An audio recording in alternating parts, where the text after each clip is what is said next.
At 4:47 in the morning, Preston Caldwell crept into his home, still smelling like his mistress's perfume. But waiting on the kitchen table was something that would destroy him. A letter, written in crayon, by his 8-year-old son. If you keep making mom cry, I don't want to be a Caldwell anymore. What happens next will shock you. A wife everyone called crazy. A mistress with a devastating secret. And a mother who burned everything to protect her child. Stay until the end. You won't believe how this family shattered and who was left standing in the ashes. The black Mercedes rolled silently into the driveway at 4:47 in the morning. The engine hummed softly before cutting off, leaving only the sound of crickets and distant wind through the oak trees that lined the Greenwich estate. Preston Caldwell sat behind the wheel for a long moment, staring at the dark windows of his 6-bedroom colonial home. He checked his reflection in the rearview mirror. His salt and pepper hair was disheveled. His dress shirt, the one his wife had ironed 3 days ago, was wrinkled and missing a button. He could smell it on himself, the expensive perfume that clung to his skin. Chanel No. 5. Serena always wore Chanel No. 5. Preston adjusted his collar and practiced his excuse silently. Traffic on the FDR, emergency board meeting, client dinner that ran late. He had used all of these before. Vivian always accepted them with that tired nod, that look in her eyes that said she knew but could not prove. He stepped out of the car, closing the door as quietly as possible. The October air bit at his face, crisp with the smell of dying leaves and distant fireplaces. Autumn in Connecticut had always been his favorite season. Now it felt like something was rotting beneath the beauty. The front door was unlocked. That was unusual. Vivian always locked the door before bed, a habit from her childhood in Brooklyn that never left her despite moving to this gated community. Preston stepped inside, removing his shoes in the marble foyer. The house was dark except for one light, the kitchen. His stomach tightened as he walked toward the soft glow spilling across the hallway floor. He turned the corner and stopped. On the kitchen table sat a glass of chocolate milk, half empty. Beside it was a white envelope, small and slightly crumpled. A child's handwriting scrawled across the front in blue crayon. Dad, Preston's heart stuttered. He walked to the table slowly, as if approaching something dangerous. His fingers trembled as he picked up the envelope and opened it. Inside was a sheet of notebook paper torn from a spiral binding. The handwriting was uneven, the kind only an 8-year-old could produce. Some letters were capitalized randomly. Some words were misspelled, but the message was devastatingly clear. Dear Dad, I heard Mom crying again last night. She said you were working, but I smelled that lady perfume on your jacket last week, the one from your office party. I am not stupid. I am 8, not 4. If you keep making Mom cry, I do not want to be a Caldwell anymore. I will learn to stop needing you. Oliver. Preston read the letter 3 times. Each time, the words cut deeper. His knees buckled slightly and he grabbed the edge of the table to steady himself. A voice came from behind him, soft but hollow. He waited up until 3 in the morning to write that. Preston spun around. Vivian stood in the doorway wearing an oversized sweater and pajama pants. Her dark hair was pulled back in a messy bun. Her face was pale, her eyes red from crying that had long since dried. But she was not crying now. She was not screaming. She was not doing any of the things Preston had prepared himself for. She was just standing there, empty. Vivian, he started. I can explain. She held up her hand. Before you lie again, I want you to know something. I found the hotel receipts. The Beekman Hotel in Manhattan, January through October. Every Thursday night. Sometimes weekends. Preston felt the blood drain from his face. Vivian continued, her voice flat. Serena Blake, junior executive at Hartwell Financial, 29 years old, hired 18 months ago, around the same time you started working late on Thursdays. How did you find out? Preston asked, his voice barely above a whisper. Does it matter? Vivian replied. You were not careful. Or maybe you stopped caring about being careful. She stepped into the kitchen, keeping the table between them like a barrier. Preston noticed her posture had changed. She was not slouching the way she usually did, making herself small to avoid conflict. She was standing straight, shoulders back, chin up. I am not asking for an explanation, Vivian said. I stopped wanting explanations months ago. I am telling you what happens next, by tomorrow. Oliver and I will be gone. And Preston, she paused, meeting his eyes directly. I am taking everything. Preston felt something cold spread through his chest. You cannot just leave. We have a life here. Oliver has school, our friends, our reputation, our reputation. Vivian repeated. She laughed, but there was no humor in it. You have been sleeping with a 29-year-old for nearly 2 years, and you are worried about our reputation. Keep your voice down. Preston hissed. Oliver will hear. Oliver already knows. Vivian shot back. That letter proves it. Your 8-year-old son figured out what I refuse to see. So do not lecture me about protecting him when you have been destroying him this whole time. Preston stepped toward her. Vivian, please. We can work through this. Couples counseling. Whatever you want. I will end things with Serena. I will be better. Vivian stared at him for a long moment. Then she shook her head slowly. I used to dream about hearing those words. For months. I told myself if you just apologized, if you just chose us, everything would be okay. But standing here now, looking at you, I feel nothing. Not anger, not sadness, just nothing. She turned toward the doorway. Preston grabbed her arm. Wait, you cannot do this. I will not let you take my son. Vivian pulled her arm free with surprising force. Your son wrote a letter saying he does not want to need you. Maybe you should read it again. She walked out of the kitchen, leaving Preston alone under the harsh fluorescent light. He looked down at the letter still clutched in his hand. The crayon words blurred as unexpected tears filled his eyes. Upstairs, Vivian entered Oliver's room. The nightlight cast a soft blue glow across his bed. He was lying on his side, his stuffed dinosaur tucked under his arm. But his eyes were open. Watching her. Mom, he whispered. Did Dad come home? Yes, baby, Vivian said softly. She sat on the edge of his bed and brushed the hair from his forehead. Is he mad about the letter? No, sweetheart. He is not mad. Oliver's eyes searched her face. Are we leaving? Vivian hesitated. Then she nodded. Yes, but not tonight. Soon. Oliver was quiet for a moment. Then he said, Good. I do not like it when you cry. Mom, Vivian felt her heart crack open. She leaned down and kissed his forehead. I know, baby, I know. Get some sleep. Mommy has a plan. She pulled the blanket up to his chin and stood at the doorway. She paused and looked back at her son. 8 years old and already carrying burdens no child should know. She whispered into the darkness, I am going to fix this. I promise. Then she closed the door and walked to the guest bedroom at the end of the hall. She would not sleep in the master bedroom tonight. She would never sleep there again. The next morning arrived gray and cold, October clouds hanging low over Greenwich like a warning. Vivian had been awake since 5, packing a single suitcase with the precision of someone who had rehearsed this moment 100 times in her mind. She moved quietly through the house, gathering passports from the safe she knew the combination to, birth certificates from the filing cabinet in Preston's office, and the emergency cash she had been secretly saving for 6 months, $3,200 in 20s, hidden inside a tampon box in her bathroom. Preston would never think to look there. Oliver sat on his bed watching her pack his backpack. He did not ask questions. He simply handed her his favorite books, his dinosaur pajamas, his stuffed animal. When she tried to leave behind a heavy toy robot, he shook his head. Dad gave me that. He said quietly, I do not want it anymore. Vivian felt her throat tighten. She left the robot on his dresser. By 7:30, Preston had already left for work.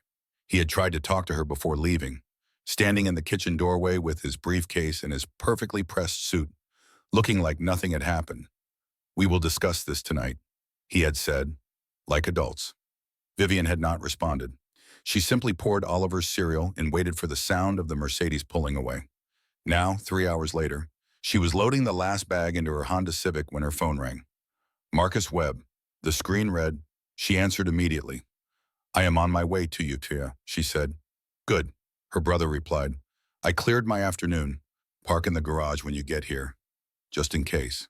Marcus had always been the protective one.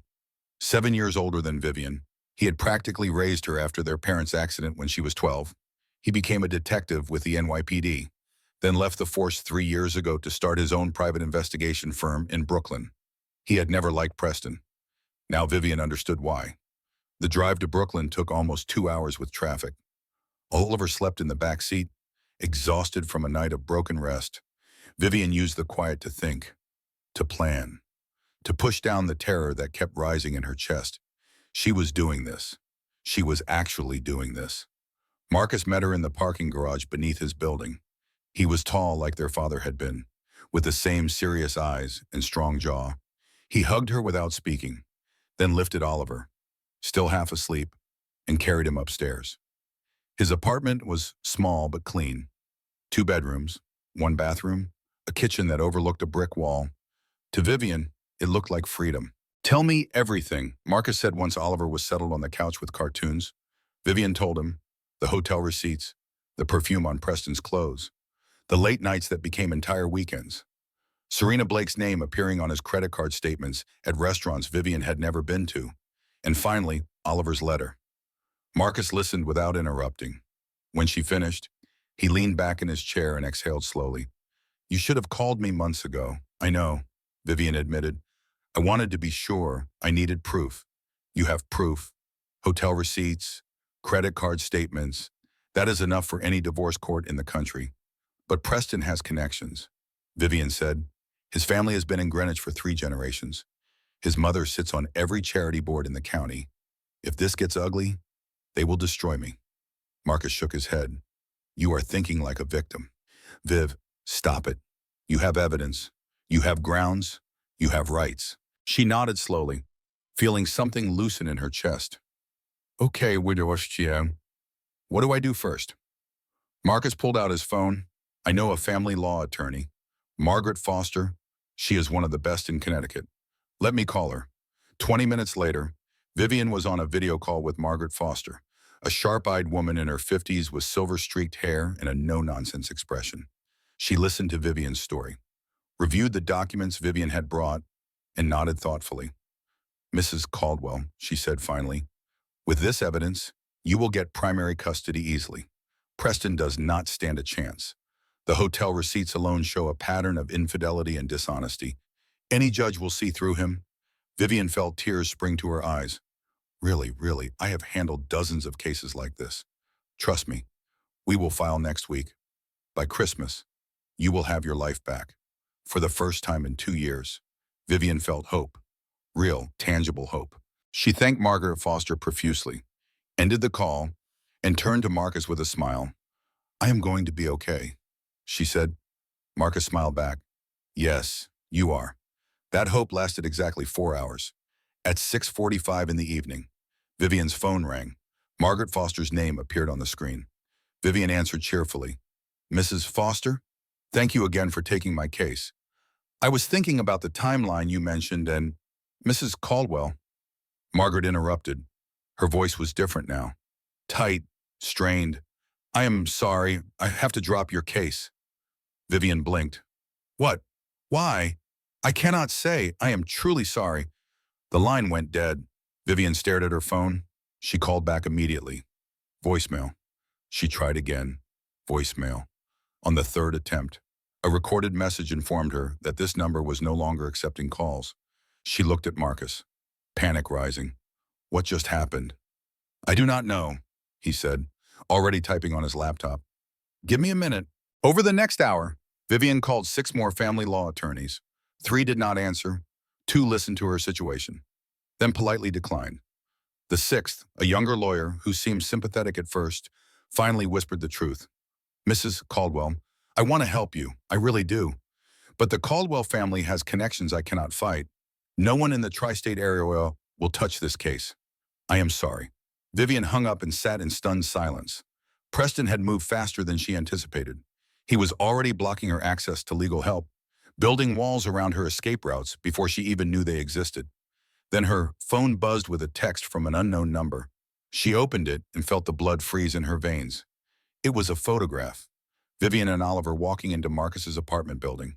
Timestamp. Today. Beneath the photo was a message. "Come home, sweetheart." Or the next photo goes to family services. Unstable mother flees with child to unknown location. Think about it. Vivian's hands shook so violently she dropped the phone.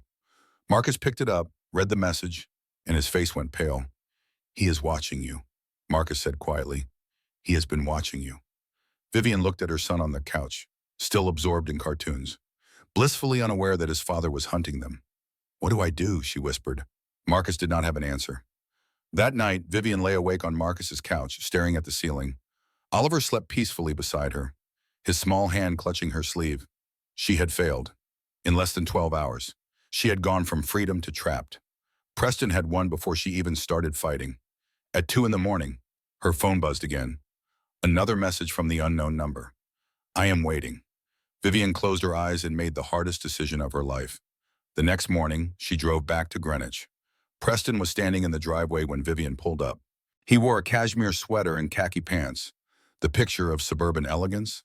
His smile was warm, welcoming, as if nothing had happened, as if his wife had not tried to leave him 24 hours ago. I knew you would come back, he said, opening her car door like a gentleman. You always do. Vivian did not respond. She unbuckled Oliver from the back seat and walked toward the house without looking at her husband. Oliver clutched his backpack straps and kept his eyes on the ground.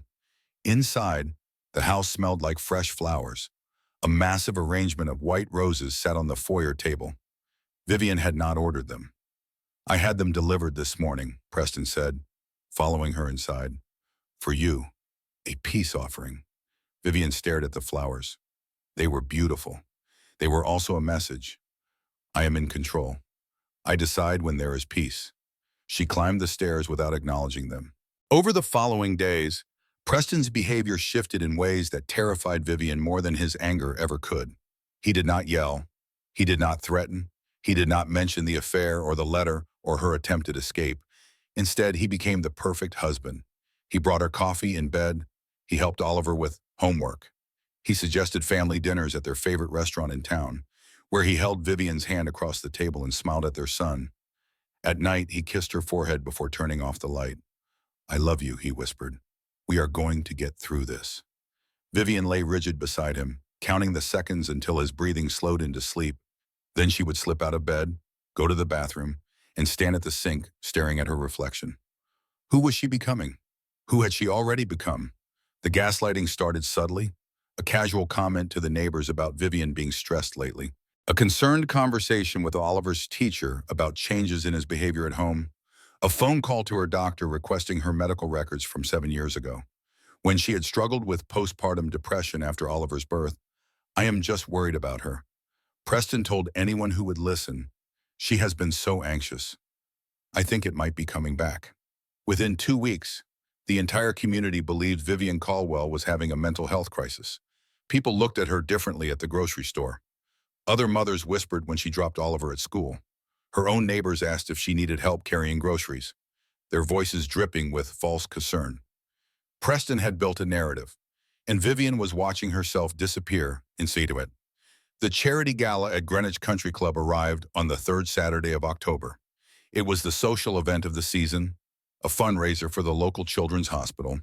Preston insisted they attend together. Family unity was important. He explained, people need to see we are strong. Vivian wore a navy blue dress she had bought 3 years ago. Preston wore a custom-tailored suit. Oliver stayed home with a babysitter. They arrived together, smiling, Preston's hand resting possessively on her lower back. The ballroom glittered with crystal chandeliers and wealthy patrons. Vivian recognized most of them. The Hendersons from 2 streets over, the mayor and his wife, Preston's mother Dorothy, holding court near the champagne fountain. And then she saw her. Serena Blake stood across the room, wearing a red dress that left nothing to the imagination. She was laughing at something Preston's business partner had said, tossing her blonde hair over her shoulder. When her eyes met Vivian's, she did not look away. She smiled. Vivian felt her stomach lurch.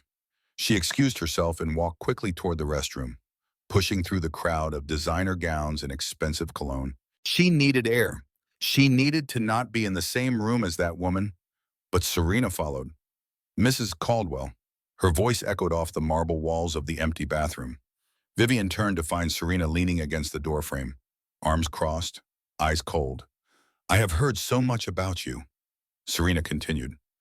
Preston talks about you constantly. He is so worried about your mental state. Vivian's jaw tightened. Stay away from my husband. Serena laughed. It was a sharp, ugly sound.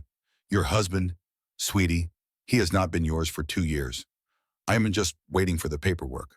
She stepped closer, close enough that Vivian could smell her perfume, that same Chanel number 5.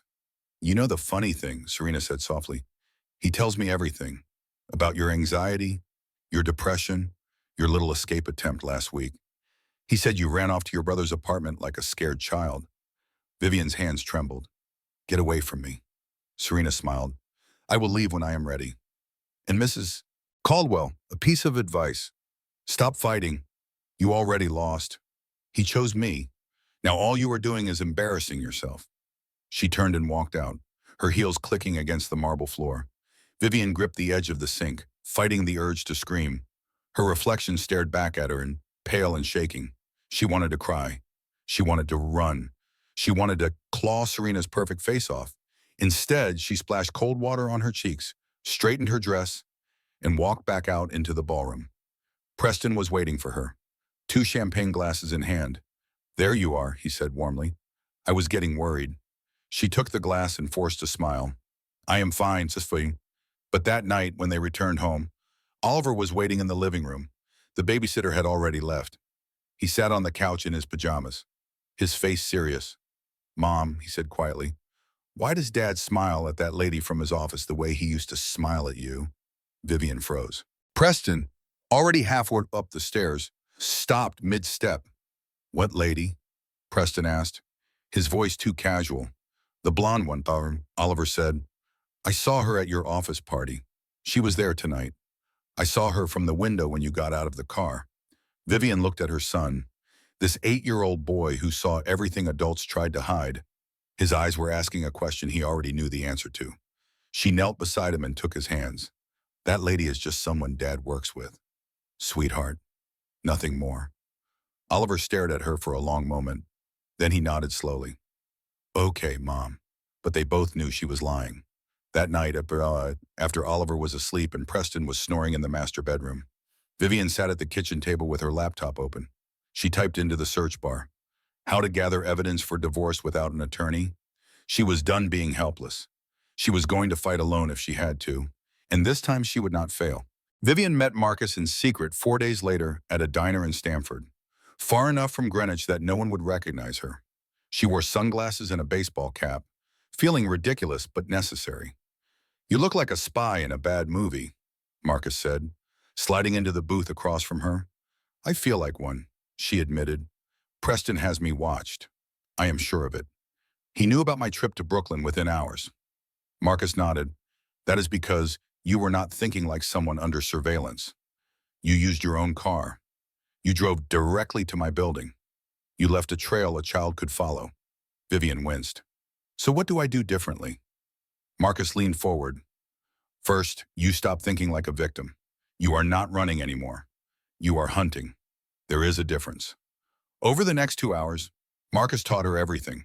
How to document incidents with dates, times, and specific details. How to legally record conversations in Connecticut, which was a one-party consent state. How to photograph documents without leaving traces. How to build a case brick by brick until it was unbreakable. You are not going to win by being sympathetic, Marcus explained. You are going to win by being smarter than him. Preston thinks he is untouchable. That is his weakness. Show him he is wrong. Vivian listened intently, taking notes on her phone under a fake app icon that looked like a calculator. By the time they finished, she had a plan. The investigation began that same night. Preston had a home office on the 2nd floor, a mahogany-lined room filled with books he never read and awards he never earned. He kept it locked, but Vivian had discovered the spare key years ago, hidden in the back of his sock drawer. At 1:30 in the morning, while Preston slept, she crept into his office with her phone ready. The filing cabinet was unlocked. Preston had grown careless, comfortable in his assumption that Vivian would never fight back. Inside, she found everything. Bank statements showing transfers to an account she had never seen. Hotel receipts from the Beekman Hotel, charged to a corporate card, restaurant bills for 2 from places she had never visited. And most damning of all, a jewelry receipt dated 3 months ago. A Tiffany diamond necklace, $14,000, paid for with company funds and listed as client entertainment, Vivian photographed every document. Her hands trembled, but her focus was absolute. This was not just evidence of an affair. This was evidence of embezzlement. Over the next 3 weeks, Vivian transformed into someone she did not recognize. She installed a doorbell camera that captured Preston's late-night departures and early morning returns. She cross-referenced timestamps with his credit card charges, creating a timeline of infidelity so detailed it would make any judge gasp. She also found allies in unexpected places. Doris, the housekeeper who had worked for the Caldwells for 15 years, pulled Vivian aside one morning while Preston was at work. "Mrs. Caldwell," she said quietly, "I have seen things. Things I would testify to if you ever needed." Vivian stared at her. "What kind of things?" Doris looked around nervously. "That woman, Miss Blake. She has been to this house twice. When you took Oliver to visit your brother last summer, Mr. Caldwell had her here overnight." Vivian felt sick. "In our bed." Doris nodded slowly. "I changed the sheets both times. I am sorry, Miss Caldwell. I should have said something sooner." Vivian took Doris's hand and squeezed it. "Thank you. Your testimony might save my son." By the end of the month, Vivian had compiled a file that would destroy Preston Caldwell. Proof of the affair, proof of the embezzlement, witness statements, a timeline that showed a 2-year pattern of deception and financial misconduct. She contacted a federal prosecutor's office anonymously, leaving a tip about potential securities fraud at Hartwell Financial Group. They were interested, very interested. For the first time in months, Vivian felt powerful. She had done this herself. Without attorneys, without rescue, she had become the hunter Marcus promised she could be. That victory lasted exactly 48 hours. She came home from picking up Oliver at school to find Preston sitting in the living room. He was not alone. A woman she had never seen before sat across from him, a leather briefcase open on the coffee table. "Vivian," Preston said with that false warmth that made her skin crawl. "This is Elizabeth Morton. She is a psychiatrist. I have asked her to evaluate your mental state." Vivian's blood ran cold. "Excuse me, Dr. Morton stood, extending her hand. "Mrs. Caldwell, your husband has expressed concerns about some behaviors he has observed. Paranoid delusions, erratic pattern, obsessive thoughts about perceived infidelity." Vivian did not shake her hand. "This is insane," Preston sighed, shaking his head sadly.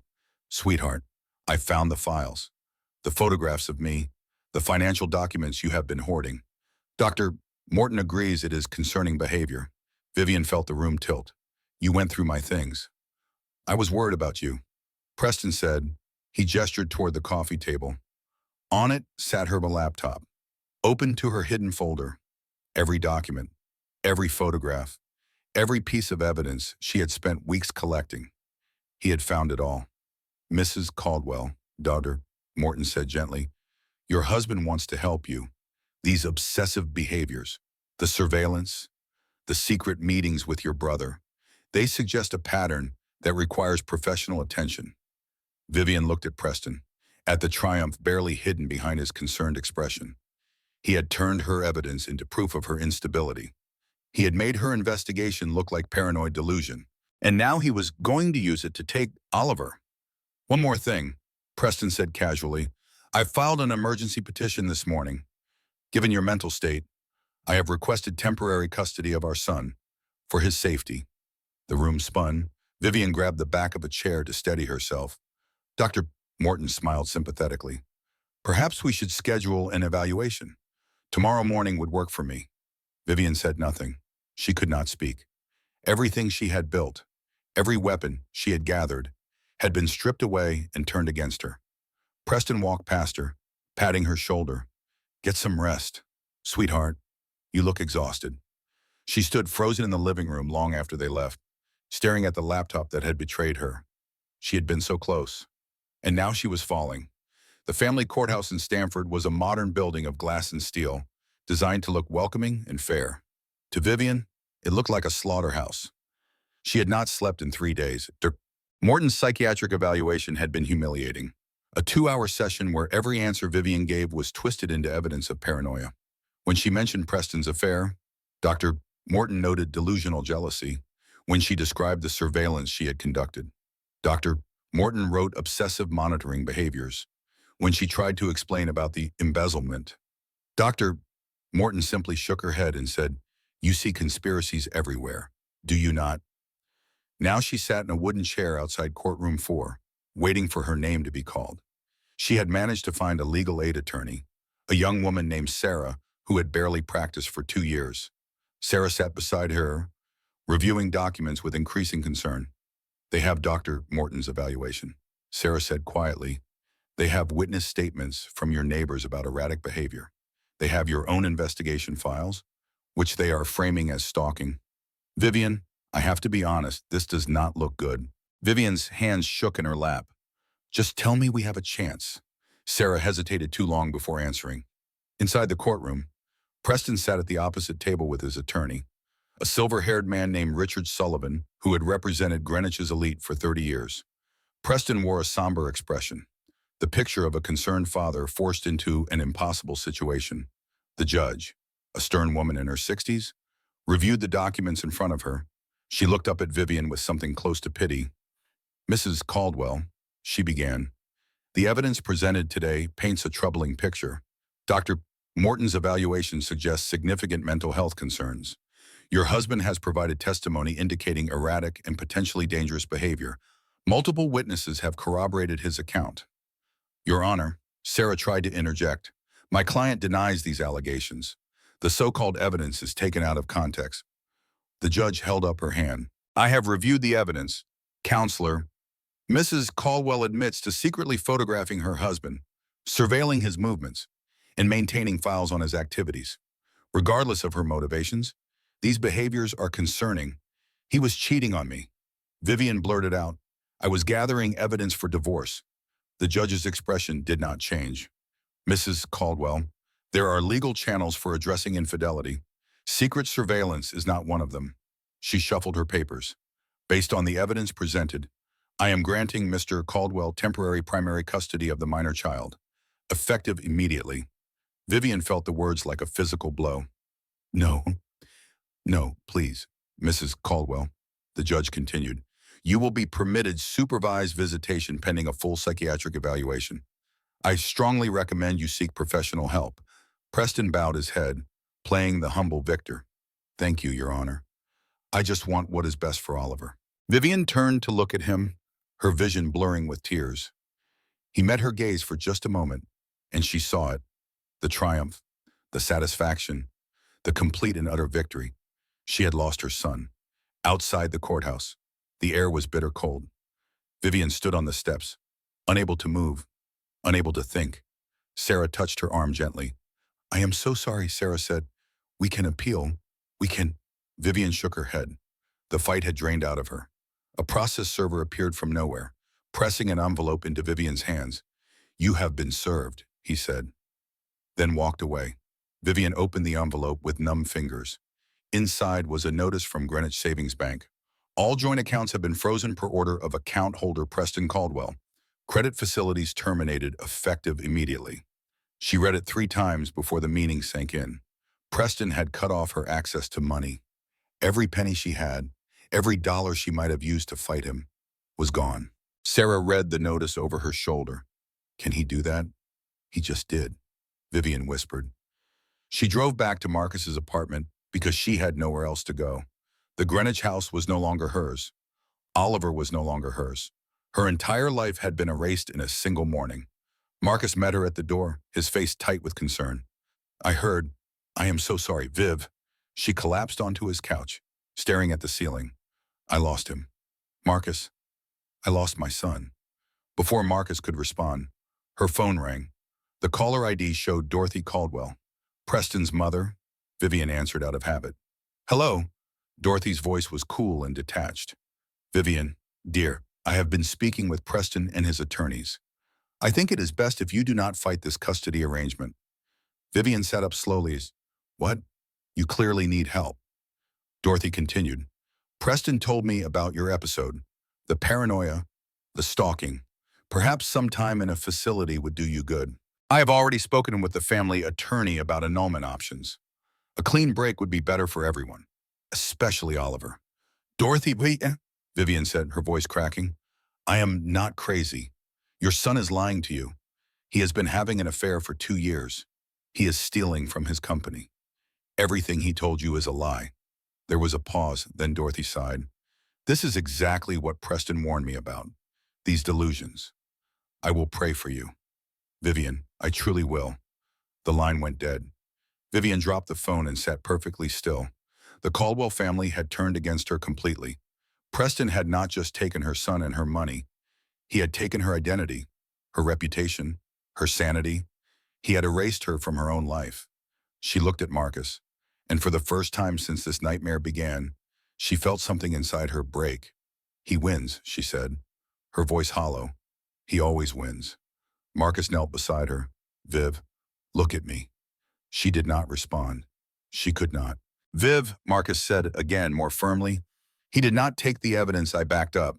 He did not take the federal interest in his embezzlement, and he did not take you. She blinked slowly. Preston made one mistake. Marcus continued. He made you angry. Now use it. For a long moment, Vivian did not move. Then, slowly, she sat up. She wiped her face. She looked at her brother.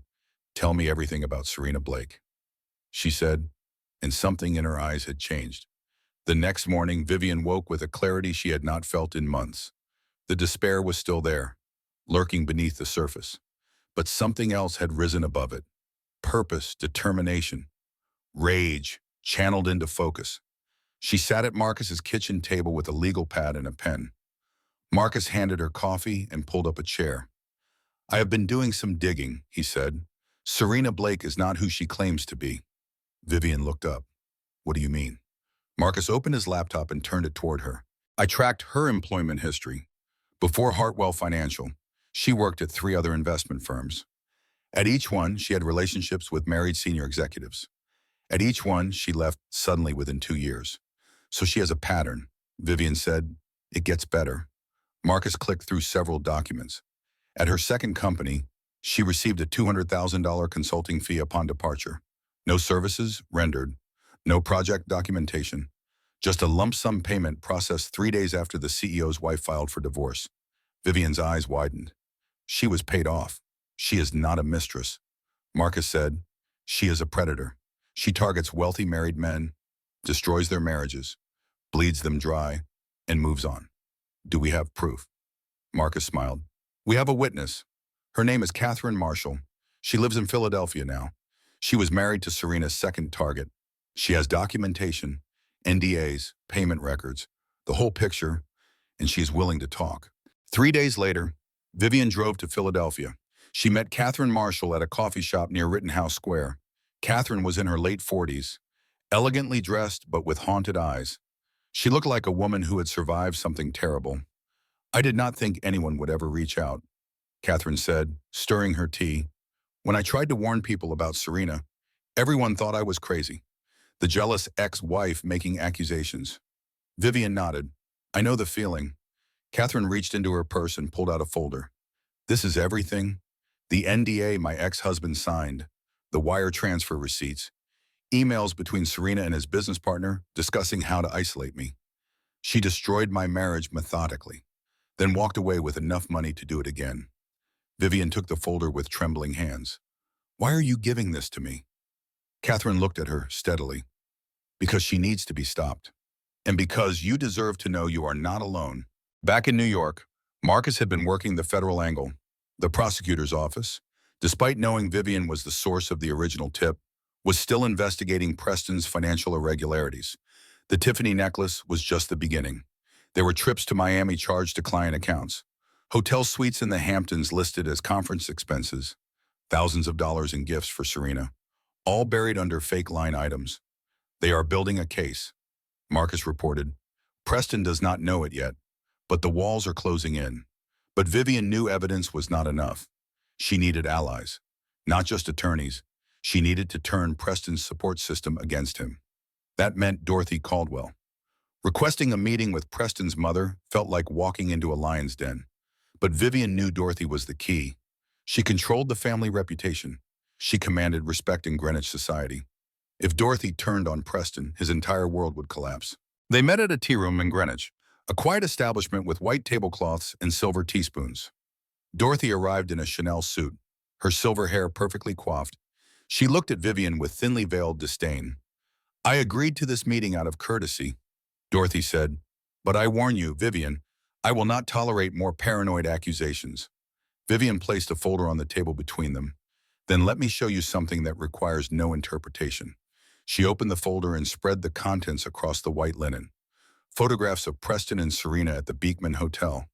Credit card statements with highlighted charges. The jewelry receipt for the Tiffany necklace.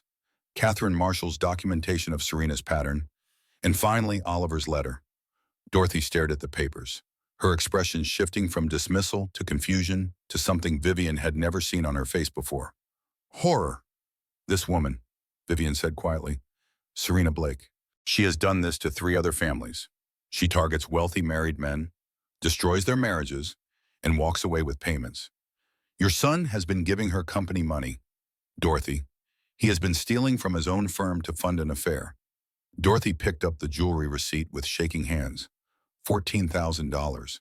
"There is more," Vivian continued. "Much more. The federal government is investigating.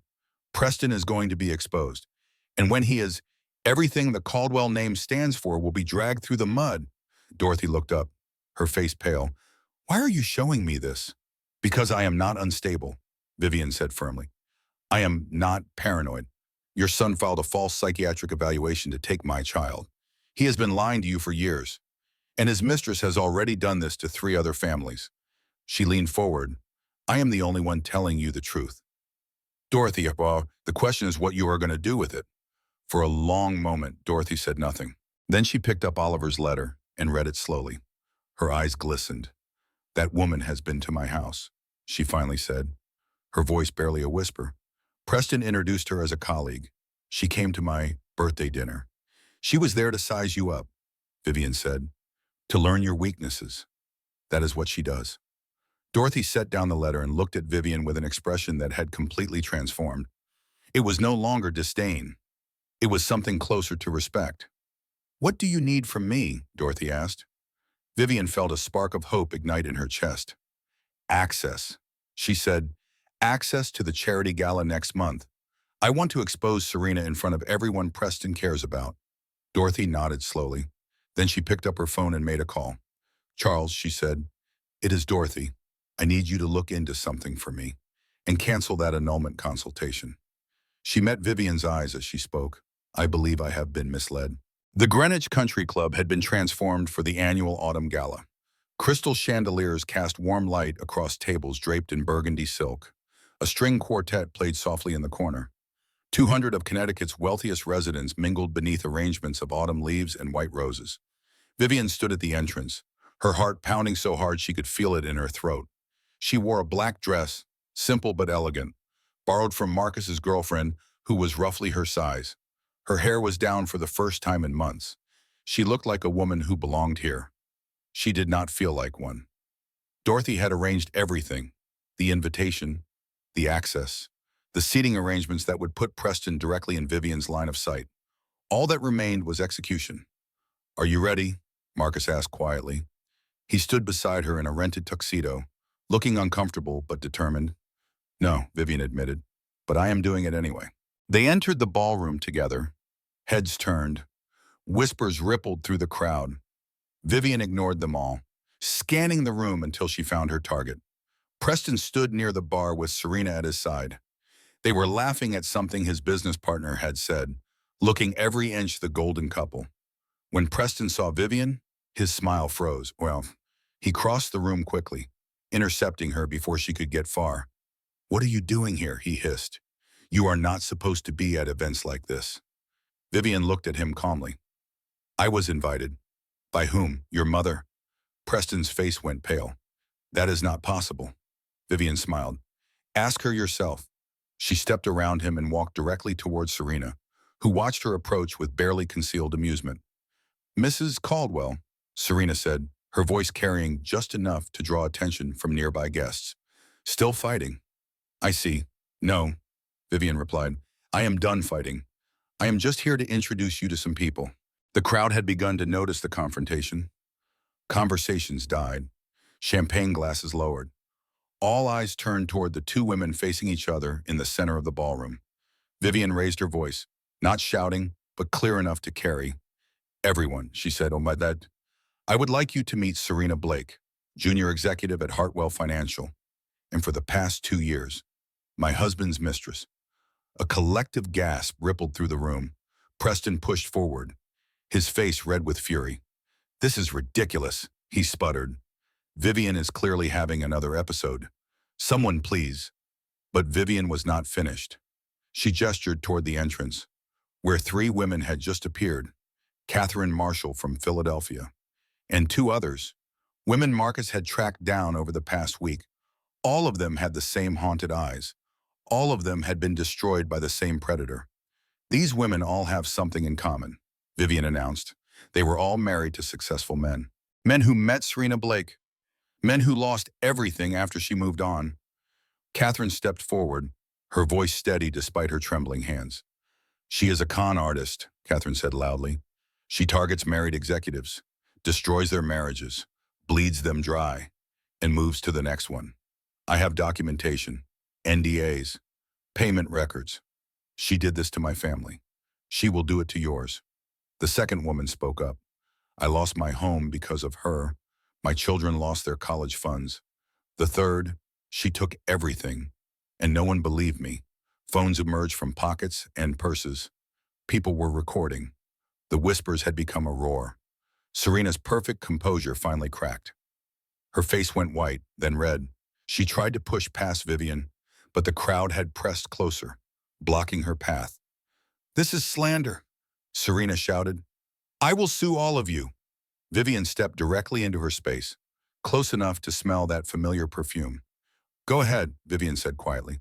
But first, why don't you tell everyone about the $200,000 consulting fee, or the overnight visits to my home when I was out of town, or the plan you and Preston discussed to have me declared mentally incompetent? Serena's eyes went wide. How do you know about that? Vivian smiled. I know everything.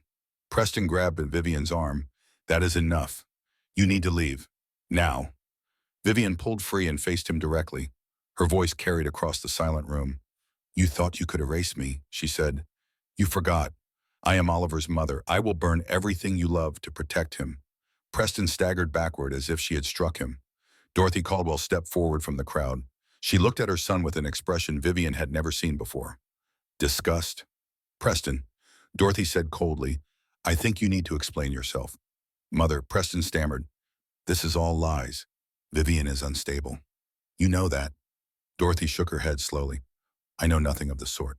But I know what I have seen tonight, and I know that woman has been to my home. She turned to Serena with ice in her eyes. I want you out of this building. Now, 2 security guards appeared, summoned by someone in the crowd. They took Serena by the arms and escorted her toward the exit.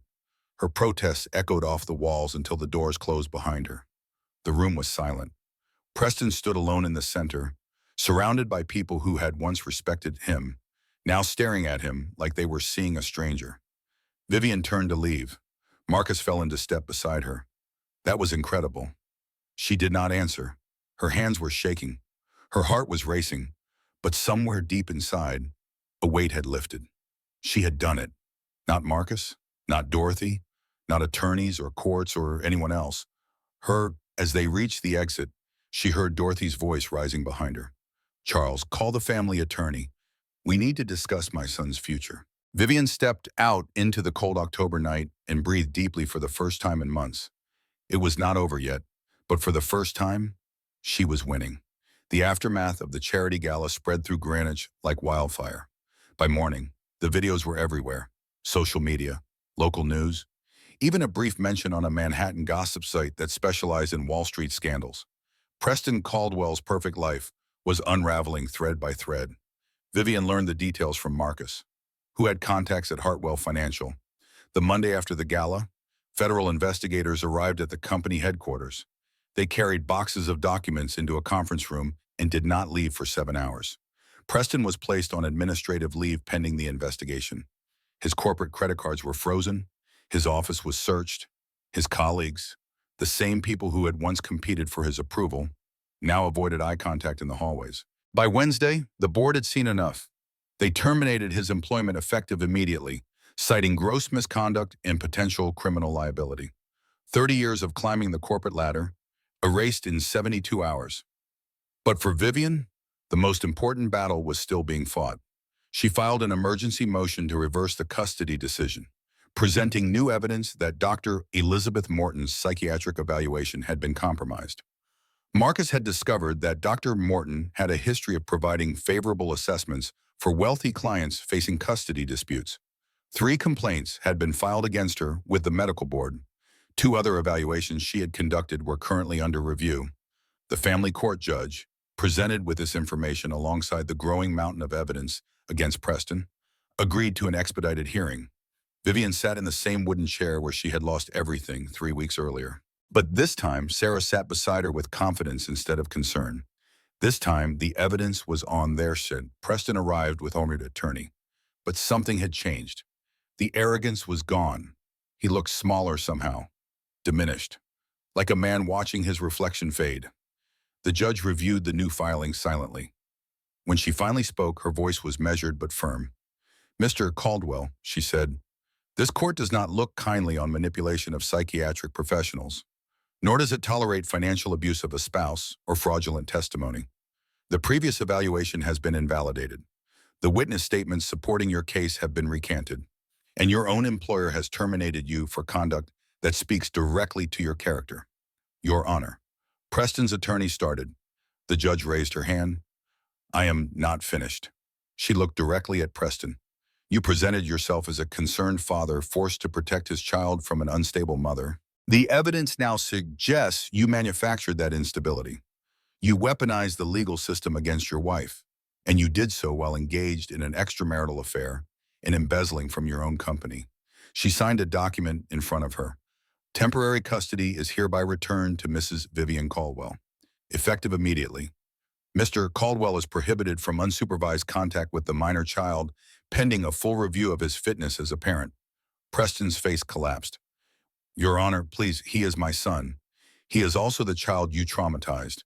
The judge replied, "The child who wrote a letter saying he did not want to be a Caldwell anymore. Perhaps you should have thought about that before you chose your mistress over your family." She stood, signaling the hearing was over. "I expect full compliance.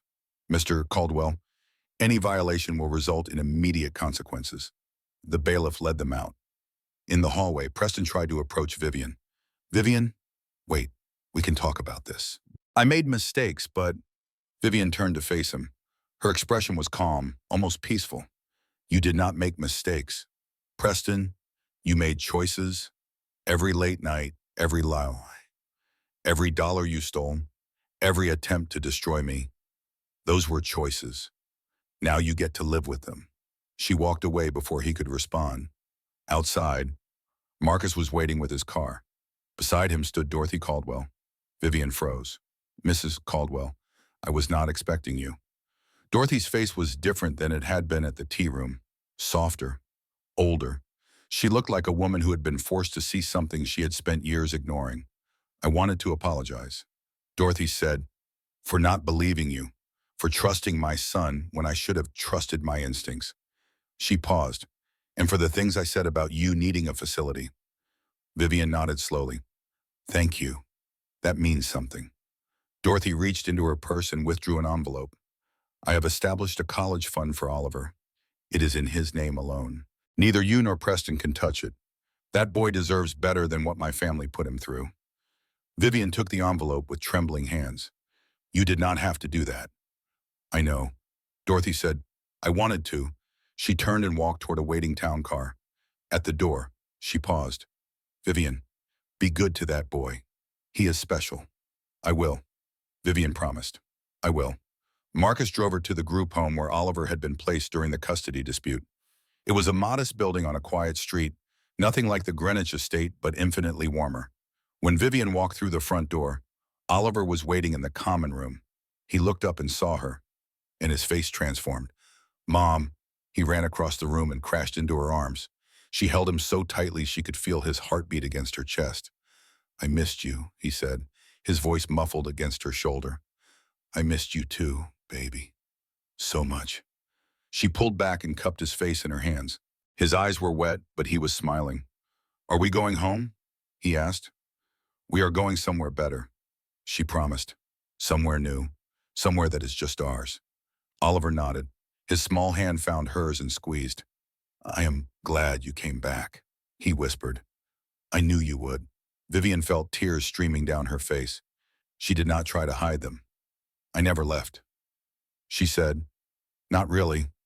I was fighting for you the whole time.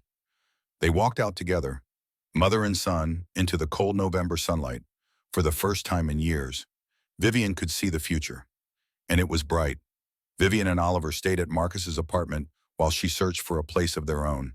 It was cramped and loud, Brooklyn traffic rumbling beneath the windows at all hours. But Oliver did not seem to mind. He slept through the night for the first time in months. 3 weeks passed. Vivian found a modest house in a Connecticut town 30 minutes from Greenwich. Far enough to start fresh, but close enough for Oliver to maintain some friendships. She put down a deposit using money Dorothy had quietly transferred, a gesture that still surprised her every time she thought about it. She was packing boxes in Marcus's living room when the buzzer rang. Marcus answered, then turned to Vivian with a grim expression. It is Preston, he said. He is downstairs. He wants to talk. Vivian's stomach tightened. Tell him no. He says he will not leave until you see him.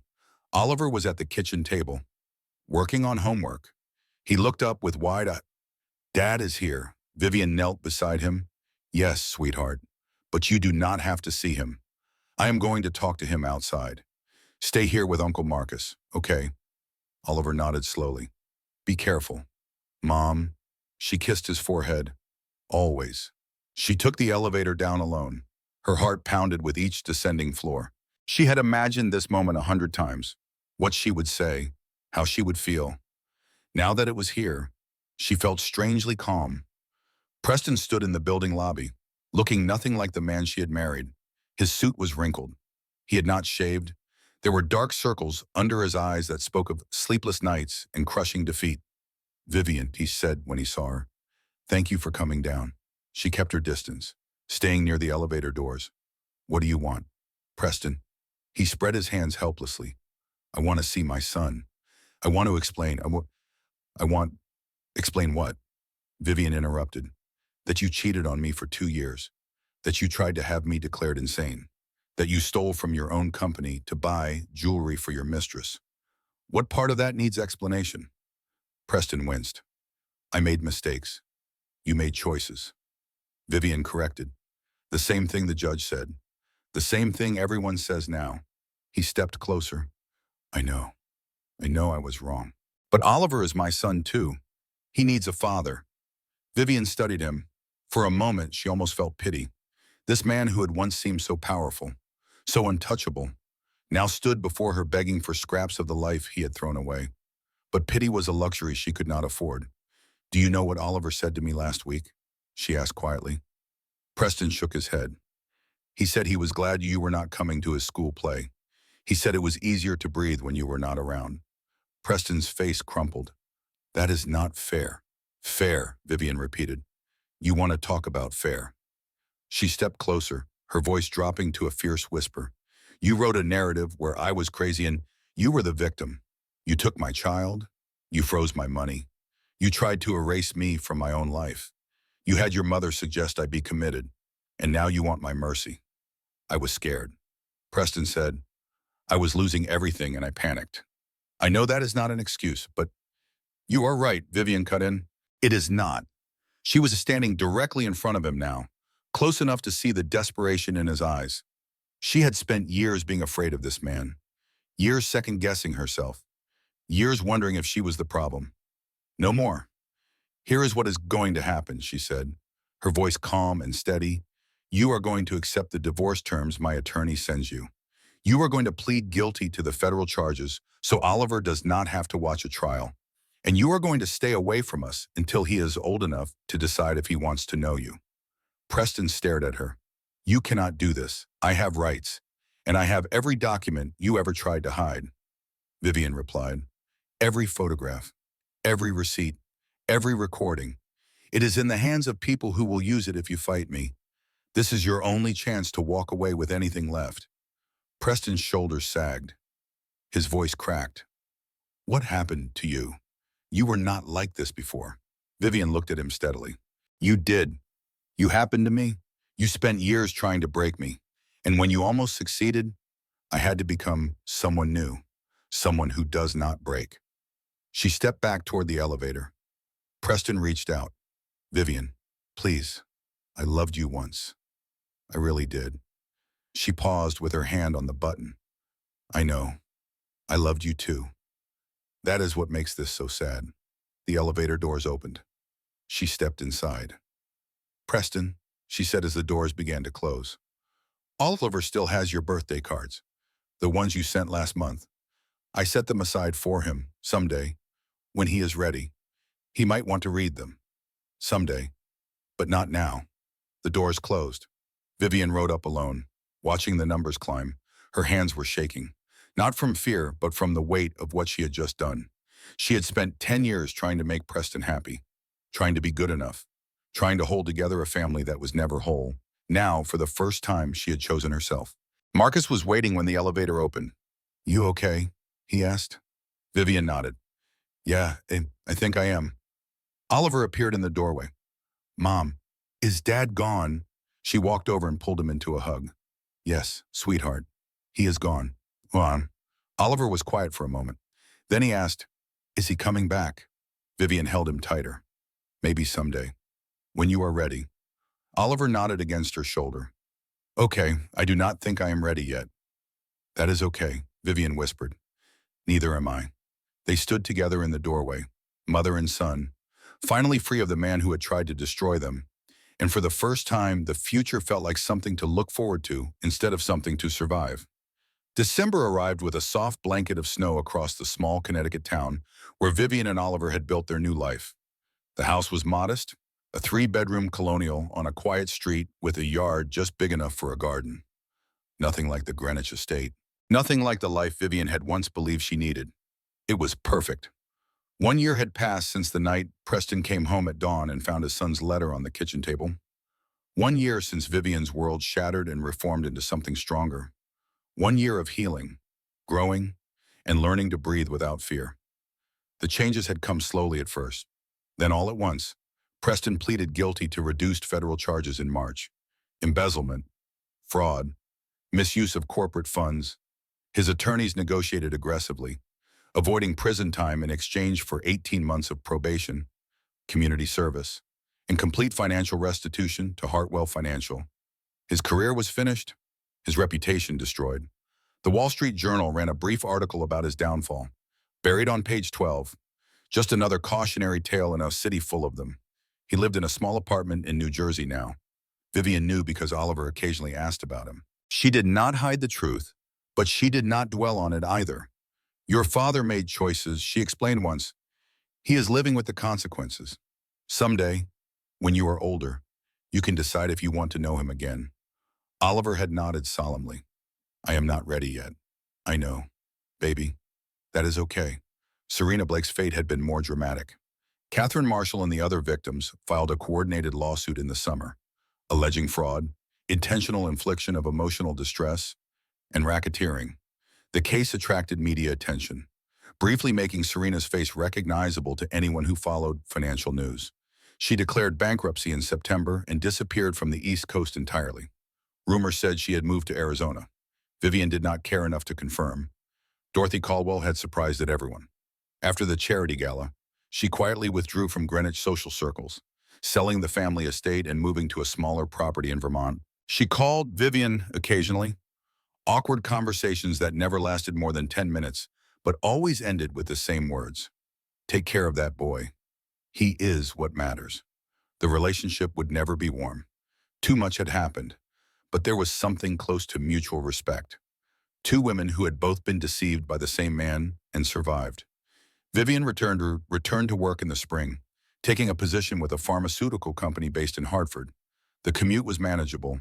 The salary was good. The work gave her purpose. Something beyond motherhood.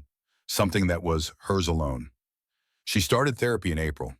It took months to unpack everything Preston had done. The manipulation, the gaslighting, the slow erosion of her identity. Some sessions left her raw and exhausted. Others felt like finally setting down a weight she had carried for years. Healing was not linear. Some days were hard. Some nights, she still woke at 3 in the morning, heart racing, convinced she heard Preston's car in the driveway. But those moments grew rarer. The space between them grew longer. And eventually, Vivian realized she was not just surviving anymore. She was living. On a Saturday morning in December, she drove Oliver to his winter baseball league game. The field was dusted with frost, the bleachers filled with parents bundled in jackets and clutching thermoses of coffee. Vivian found a seat near the third baseline and watched her son warm up with his teammates. He had grown so much in the past year, not just physically, though he had sprouted 2 inches and lost most of his baby face. He smiled more. He laughed more. He had friends who came over after school and a teacher who called him one of the kindest kids I have ever taught. The wounds were still there. They probably always would be, but they were healing. Oliver caught her eye from the field and waved. She waved back, her chest tight with love and pride. After the game, a win by 3 runs with Oliver driving in the tying score, they stopped for hot chocolate at a cafe near the house. Oliver sat across from her, a whipped cream mustache on his upper lip, chattering about the game. "Mom," he said suddenly, "did you see that catch I made in the 4th inning?" "I did." She said, "You were incredible." He grinned. Then his face grew more serious. "Mom." "Yes, sweetheart. Do you hate Dad?" The question surprised her, though perhaps it should not have. Oliver had been asking more questions lately, testing boundaries, trying to understand. Vivian took a moment to answer. "No," she said finally. "I am angry at what he did. I am sad about the family we could have been. But hate takes too much energy. I would rather spend that energy on us." Oliver nodded slowly. "Do you think he is sorry?" Vivian considered the question carefully. "I think he is sorry it did not work out the way he wanted. Whether he is sorry for hurting us?" She paused. "I do not know. Maybe someday you can ask him yourself. When you are ready." "I am not ready yet," Oliver said. "That is okay," Vivian replied. "Neither am I." They finished their hot chocolate and walked to the car. The sun was beginning to set, painting the sky in shades of orange and pink. Oliver climbed into the back seat and fastened his seatbelt. "Mom," he said as she started the engine. "Yeah, baby. Thanks for fighting for us." Vivian felt tears prick her eyes. She blinked them back and smiled at him in the rearview mirror. "Always," she said. "Oh, my, always." She drove toward home, the radio playing softly. Oliver humming along to a song about new beginnings. The road stretched ahead of them, clear and open. Vivian thought about the woman she had been a year ago. Broken, afraid, convinced she could never escape. That woman seemed like a stranger now, someone from a distant past. She had been wrong about so many things. Wrong to stay as long as she did. Wrong to believe she could not survive alone. Wrong to think that endurance was the same as strength. Real strength. She understood now. Was knowing when to walk away. It was protecting the people who depended on you. It was rebuilding when someone tried to burn your world down. Preston had thought he could erase her. He had forgotten the most important thing about mothers. They do not disappear. They rise. Vivian pulled into the driveway of her new home as the last light faded from the sky. Oliver jumped out of the car and ran toward the front door, eager to tell Marcus about his game. Vivian sat for a moment, hands on the steering wheel, looking at the house she had built with her own courage. Then she smiled, stepped out of the car, and walked toward the light.